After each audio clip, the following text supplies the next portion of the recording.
Governor Romney, Congressman, we haven't had a budget at the federal level for 3 years, and there's the absence of a blueprint for our nation. There's an absence of a rapport with the constituents and with Congress, and that's the problem with our existing president. What are you two going to do when you're in the White House leading the nation to get a budget in place that will give confidence to the financial markets and give confidence to the business community and the world economy that you've just spoken about? Yeah, thank you. Good question. Thank you. Paul? We're going to follow the law.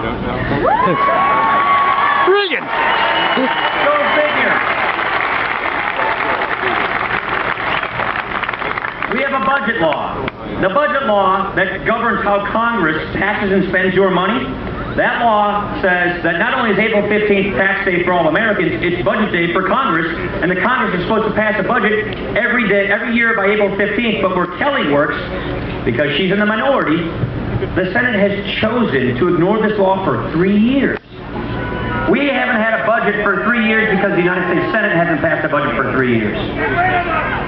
Yeah, you guys ever heard of a guy named Harry Reid? Okay, you had. I rushed my case. Apparently, yeah. Yeah, I guess so. But the point is, it takes leadership. President Obama has given us 4 budgets. Each and every one of these budgets duck the tough issues, kick the can, and have given us deficits that are over $1 trillion every single time, and no solution in sight. He punted leadership. The Senate hasn't led. We're still living under that Obama budget from 2009 that pays the way for Obamacare and everything else. So what we're going to do is follow the law, lead, introduce a budget that solves this problem. We need Kelly to have more help in the Senate, and courageous people like Frank Gitta, who served in the Budget Committee, who helped us do this. We're going to get courageous men and women back in Congress. We're going to lead, offer a budget, and fix this mess before it gets out of our control.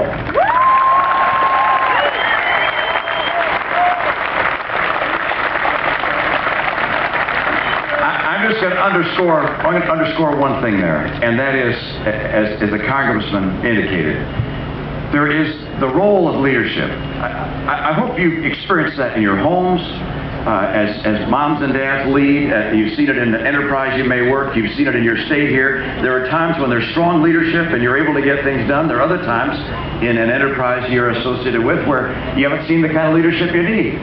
And the president the other day was speaking about some issues he hadn't tackled and Congress hadn't acted on. He said, well, they know where my office is. They know where the White House is. It's like, you got to be kidding. You're the president. You have to know where they are. Go meet with them. Go talk to them. I mean, I remember...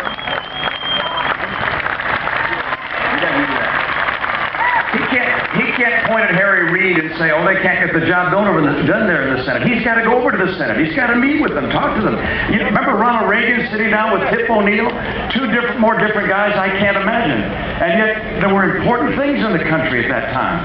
And there are important things today. And you have to have a president who, after getting elected, is willing to sit down with people across the aisle and lead America. This is that kind of time. We can't go on the way we're going on, or we'll end up being greased. We cannot do that. If I'm there, I will fight and I will lead, and we'll have a budget, and it'll ultimately get us to a place where we can pay back debt.